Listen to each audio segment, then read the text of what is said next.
你带我来这儿干嘛？等着。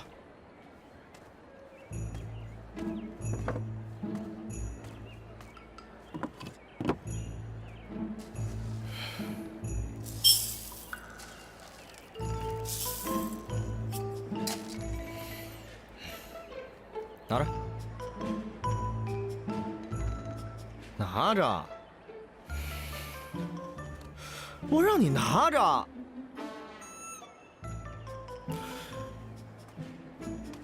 我警告你啊，我可是朝廷命官。你要知道，绑架朝廷命官的罪可是很重的。别废话，让你拿着你就拿着。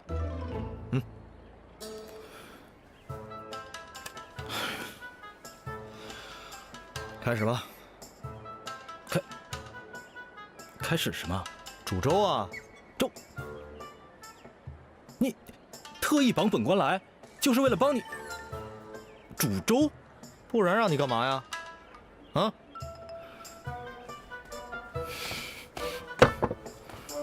我告诉你，士可杀不可辱。今天你这样戏耍本官，这粥打死我也不煮，不煮。今天你要是不把这粥煮好，休想离开。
不行，继续。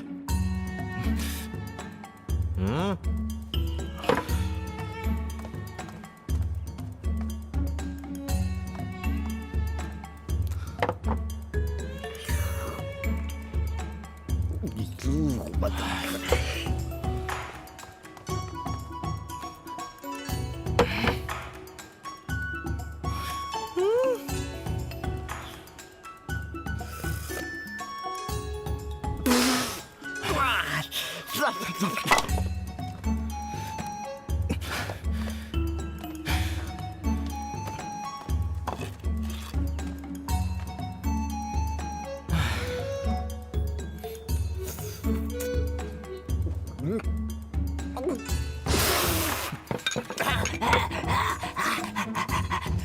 辣死我呀！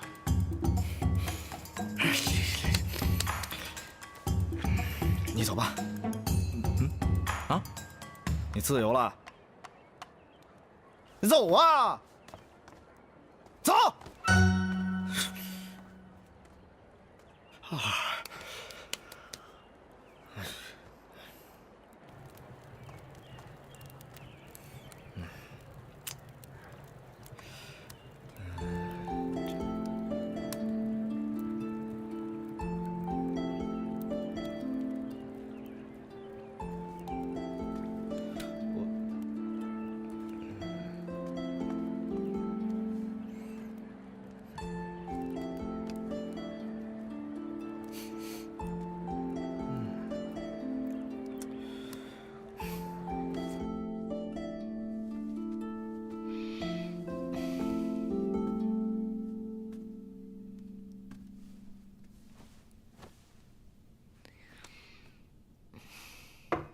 青瑶，我可以进来吗？进来吧。醒了。头还晕吗？好多了。那就好。你这是啊，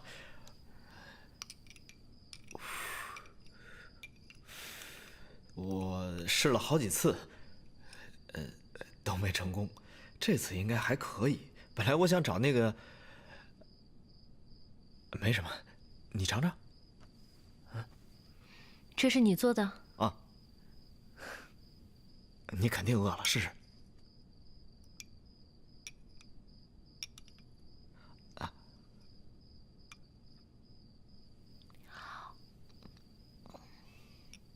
怎么样？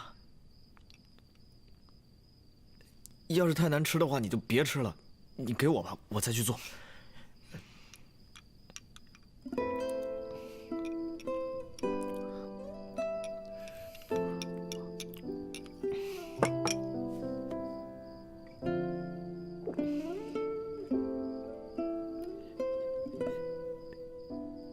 要不我再做点儿？青瑶，我今天特意请教了厨娘，今天的粥啊，肯定比昨天的。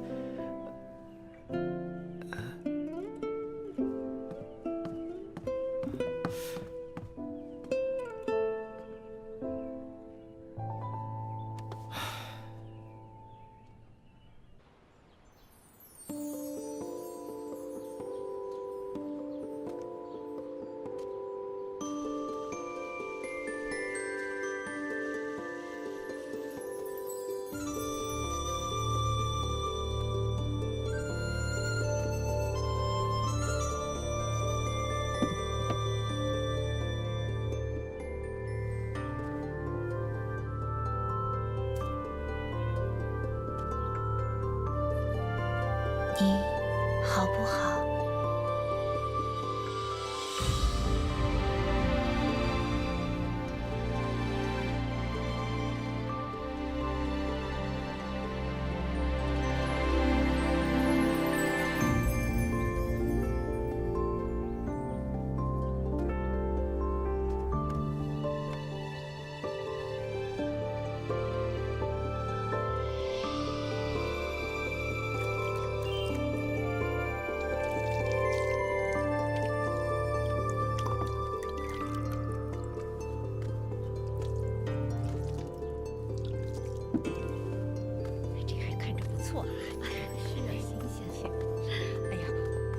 二小姐，今天有什么好吃的呀？二小姐，怎么又都是菜啊？啊，当今太子病重，皇宫下令所有人都要吃素，为太子祈福。这时候去买肉，谁敢卖呀？是啊，太子病重，关咱百姓什么事儿啊？二小姐，你可不能乱说，这要是传出去是要治罪的。哎。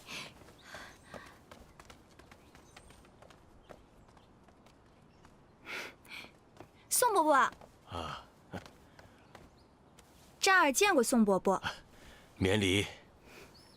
你婶娘还惦记着你，总是念叨着你和你姐姐，可有些日子没去找她说话了。是乍儿的错，本应该时常去看望婶娘，只听说宋家哥哥回来了，在家中苦读，就怕叨扰了。不怕，不怕叨扰。琛，哦，林兄，你怎么来了？自然是有事来找林大人的。啊？阿莫呢？在屋子里呢。啊，八成又在看医书呢。来，里面请。林兄请。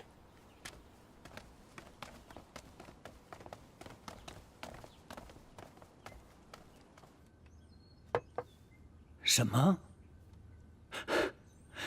琛，是不是说错了你？没错，我就是替犬子子玉来向阿莫提亲的。可是阿莫，林兄，你我相识这么多年，你家什么情况我岂有不知？阿莫也是我看着长大的，他的问题呀，我清清楚楚。常言道，娶妻娶贤，阿莫虽然口不能言，耳不能听，但却贵在心性善良，秀外慧中。我和我的夫人都很喜欢他。你不会还是因为以前的事吧？当年你对我们家的确是有救命之恩，但是这件事不是因为那个。我真的是喜欢阿莫，你也知道我那个儿子，虽然读书读得有几分呆气，但是孝顺又乖巧。阿莫进了我们家，我们一定会对他好的。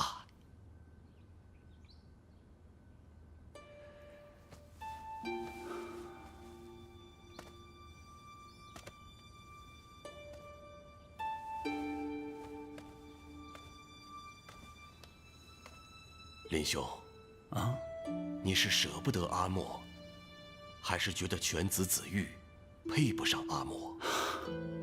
你何必这么说呢？我虽然疼爱阿莫，却也有自知之明。毕竟这孩子身有残疾，子玉将来是要求功名的，我担心阿莫会耽误他。他求他的功名与阿莫何干？你不要婆婆妈妈的，行不行？你给一句话，哪那么多担心呢？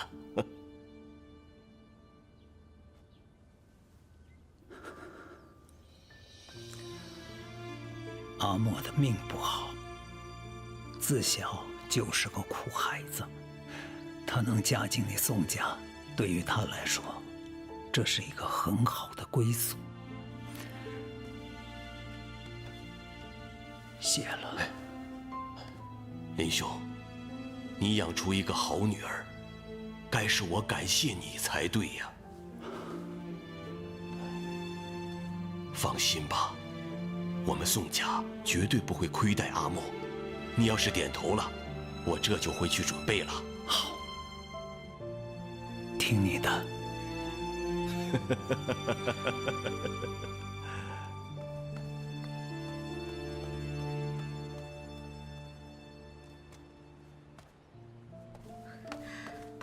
老夫人，宋大人走了，老爷正往回走呢。可有听到和宋大人说了什么？听到他们说事情就这么定了，好像过几天就准备聘礼上门之类的话。真的没听错？没听错。给二小姐道喜了，那位宋公子真的是一表人才，整个魏县找不出第二个。小菊，你不要乱说。哎呦，娘，什么事儿这么高兴啊？别卖关子啦，我们都知道啦。都知道了。小菊都听说了呀，日子都定下来了，聘礼就要过来了。再说宋家那个孩子，我也是真心喜欢的哟。是啊，真没想到，当年的一句戏言，承恩却一直放在心上。他儿子人品相貌、诗书学问都是顶好的，我们又是看着他长大的，知根知底。承恩和他夫人也温和好相处，孩子嫁过去不会受欺负，真是一门好亲事啊！当然是好亲事。他宋承恩的儿子，相貌好，人品好啊。可是我们家丈儿也不差呀，配得起他，这才叫郎才女貌，正合适。丈儿啊，娘，不是丈儿。这什么？不是战儿？不可能！不是战儿，那还能有谁呀？娘，阿莫，跟我来。宋家要娶的是我们的阿莫。什么？不可能！我明白了，你们搞差了。他又聋又哑，宋家怎么会要他？有你这么说自己姐姐的吗？我不信，宋家怎么可能会看上他？娶妻娶贤，宋家觉得阿莫善良孝顺，有什么不可能的？不可能，我不信。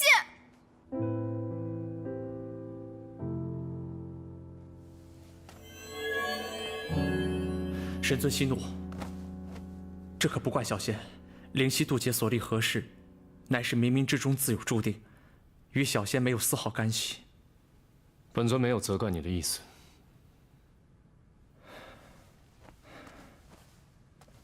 神尊，小仙近来得知，那锁妖塔内被夺了50的祸斗兽，如今50都已恢复。小仙怀疑灵犀失了耳时，很可能是祸斗所为。那祸斗兽曾是远古火神祝融的坐骑，7万年前南荒之战，火神祝融被魔军大军包围，祸斗兽临阵脱逃，还是神尊你亲手给抓回来的。后来被普化仙君夺了50，贬为锁妖塔看守。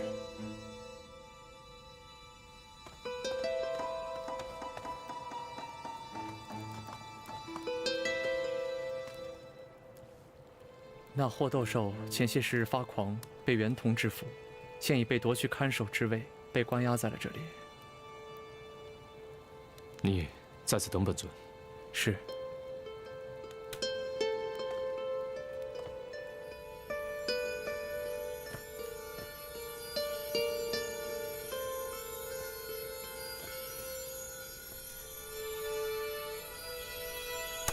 战神，战神，那个最仙活动就在那上面。你走开。是，小的这就走哈。战神有什么吩咐，随时叫小的一声便是。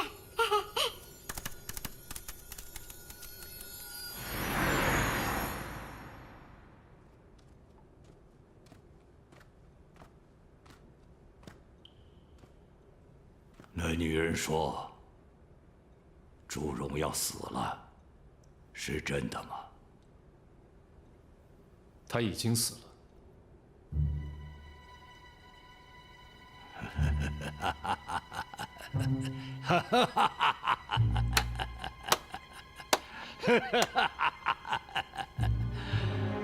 他倒死得干净啊！可我呢？我的冤屈谁来替我分辨？他背信弃义，诓骗于我，给我背上了一个临阵脱逃的罪名，让我在这个不见天日的地方一待就是7万年呐！7万年！我被夺了50，成了耳不能闻、口不能言的睁眼瞎。我用了7万年，终于恢复了50。我现在可以看，可以听，也可以说了。我就想站在他的面前，亲口问他一句：他为何要害我？你确定他要害你吗？什么意思？你知道火神为何而死？不是因为功法大成，飞升域外，也不是因为修得大能，作化天地，更不是因为与谁相争，被人所杀。他是被魔君所杀。7万年前，你离开战场后的南荒，他被魔君吴之奇亲手所杀，魂飞魄散，元神俱灭。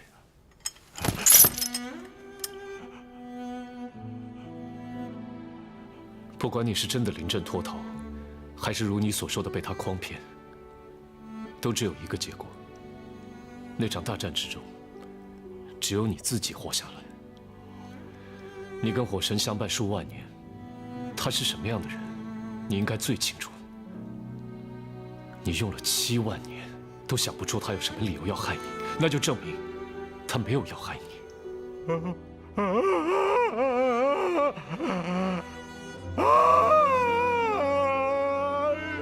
火斗，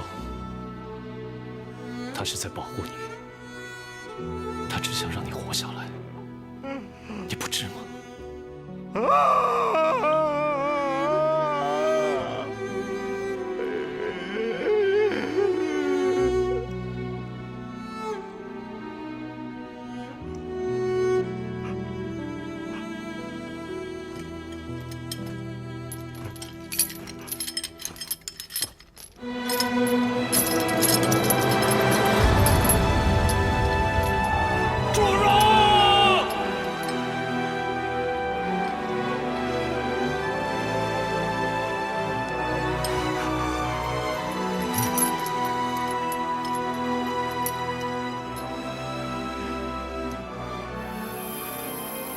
这是灵犀的耳石，这是霍斗的午时。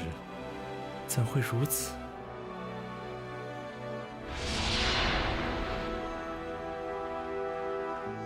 本尊只要取回灵犀的耳石，还可帮你跟天君请愿，放你出塔。多谢战神好意。我本山野林间以灵智未开的兽类，得祝融火神青睐，才踏上修习之路。这些年被心魔所困，险些铸成大错。如今得战神解惑，我心猿意了。主人已死，天地虽广阔，可我却没了牵挂。我愿常驻塔中潜心修习，望战神成全。你确定？确定。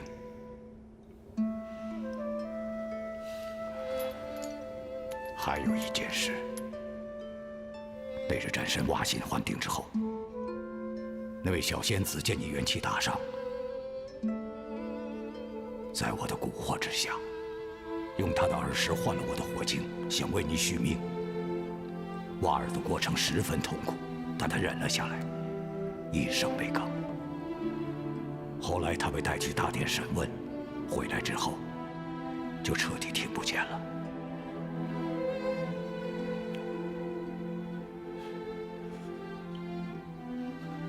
所以，他只听到大殿上的话，之后我给他传音，他都听不见。这都是我的罪孽。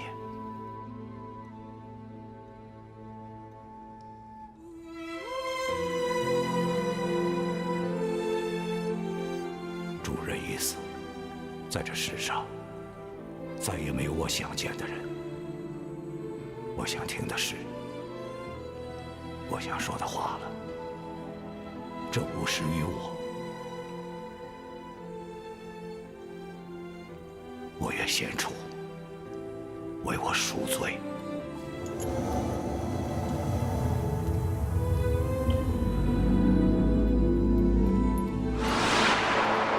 我要去一趟凡间。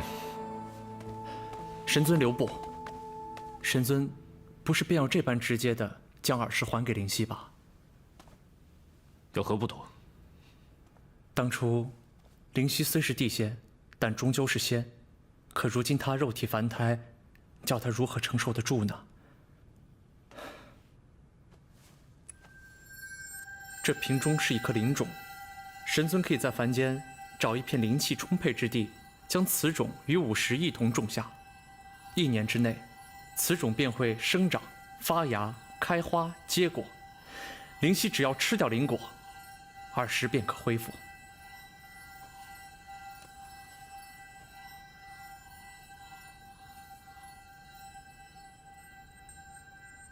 今天这事儿啊，我没跟你商量，就直接答应了你宋伯伯。那是因为我觉得这是一门好亲事。我是知道你好，别人未必知道。我不放心把你交给一个不懂得欣赏你的家庭。你宋伯伯是看着你长大的，宋伯母又是一个好相处的人。重要的是，他们俩都喜欢你，而不是可怜你，也不是因为我的缘故，是真心的喜欢你，才来求亲的。这一点很重要。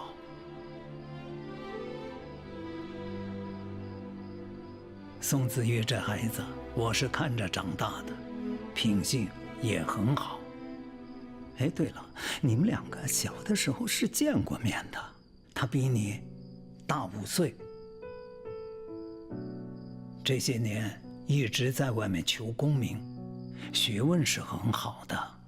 哦，我还听说他还会武艺呢。唉，说起来呀，我也有私心，希望你能嫁得近一点，我好经常看见你。哎，但是如果你不愿意，我是可以向宋家说的。你有什么想法，你得跟我说，别怕，啊。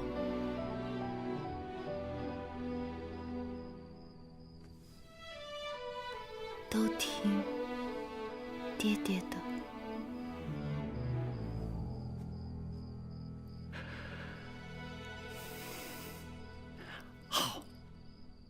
好啊。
阿莫，爹，你什么时候来的？吓了阿莫一跳。啊，在自己家里，你怕什么呀？我在看你分药，分得好。哎，你快跟我说说，你是怎么把天花粉和山药区分开来的？这两味药很像。就连药房的先生，有时候都不如你呀。样子是很像，但是仔细看，还是有区别的。天花粉微微发苦，山药却有酸味儿。闻一闻，也就知道了。没错。你过来，阿莫，你知道这是什么吗？闻闻。是苍竹。没错。那你知道它的药效吗？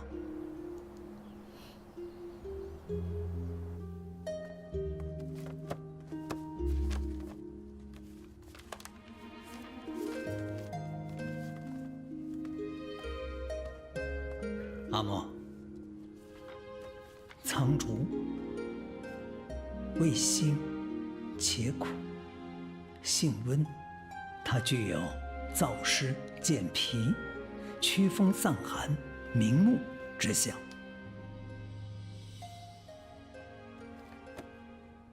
来，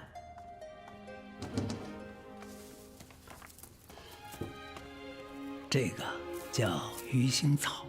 是一种很常见的药材，它味辛而性寒凉，归肺经。你闻闻。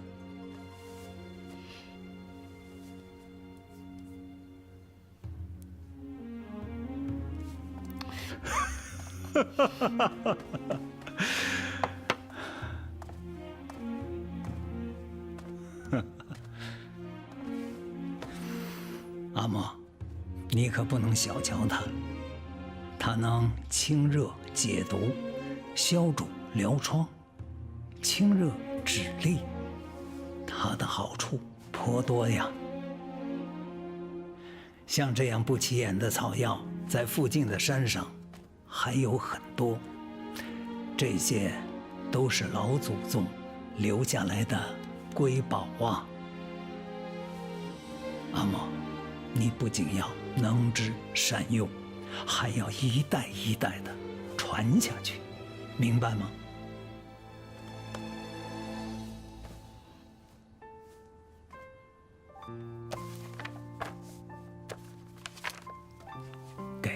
给我吗？嗯，谢谢。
你没事吧？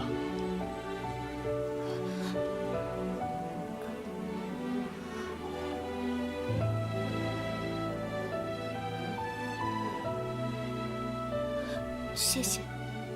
不用谢，你看得懂手语？一点点。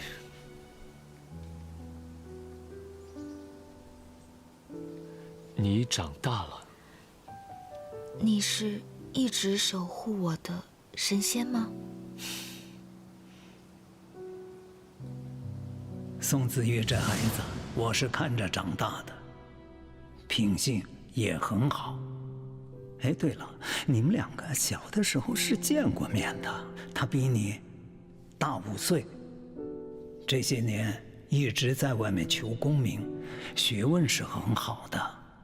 哦，我还听说他还会武艺呢。你是宋公子？我扶你起来。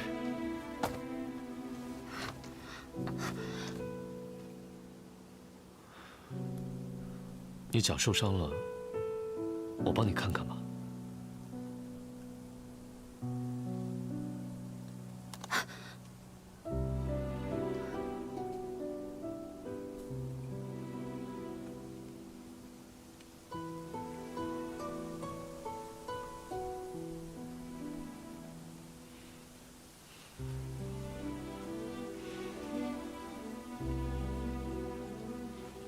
这个伤晚上就会好的。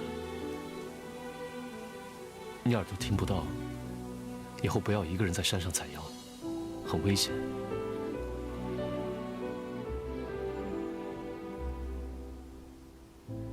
你叫我阿莫。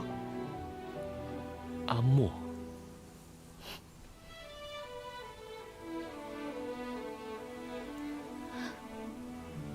宋公子为什么会在这儿？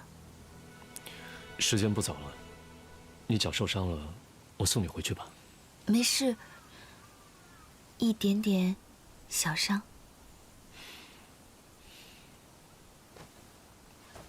来。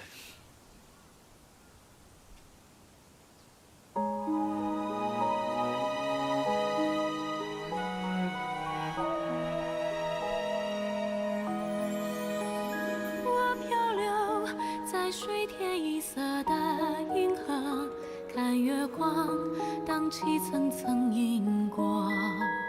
在梦中，你悄然掀起了皱褶，牵引着，牵引着。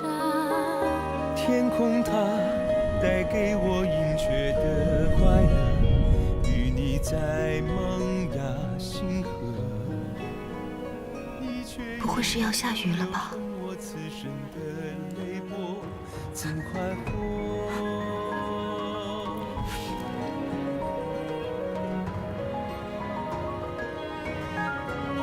落花一侧，惆怅两处隔。你送我月色，却无从勾勒。痛啊，倾盆而下，让人化作浪花去拍打。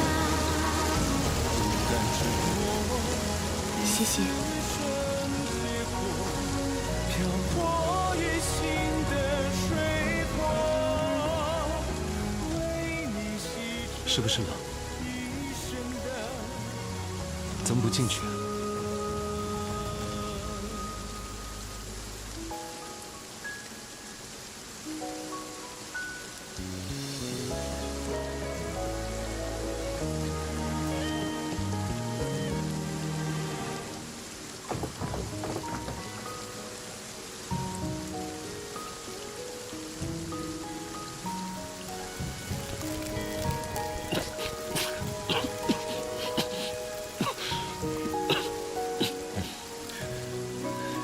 你不在家温书，怎么跑出来了？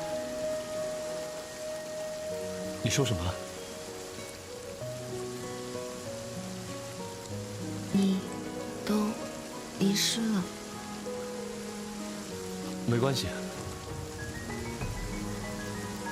还冷吗？有没有好一点？我没事，别担心。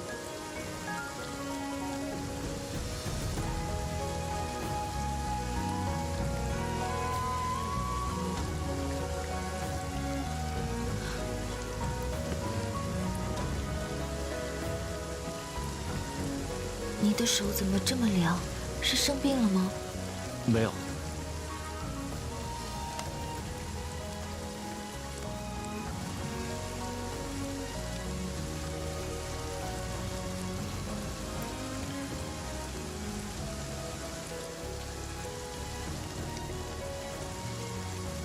怎么摸不到脉？你弄错了吧？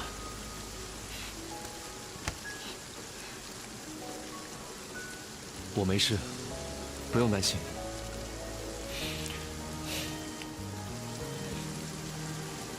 我漂流在水天一色的银河，看月光荡起层层银波。在梦中，你悄然掀起了皱褶，牵引着，牵引着。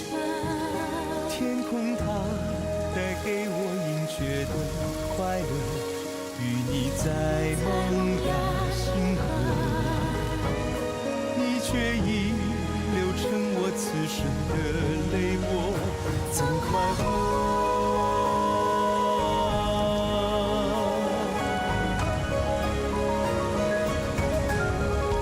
落花一侧，惆怅两处隔。你送我月色，却无从勾勒。痛啊，倾盆而下，让人化作浪花去拍打。不敢沉默。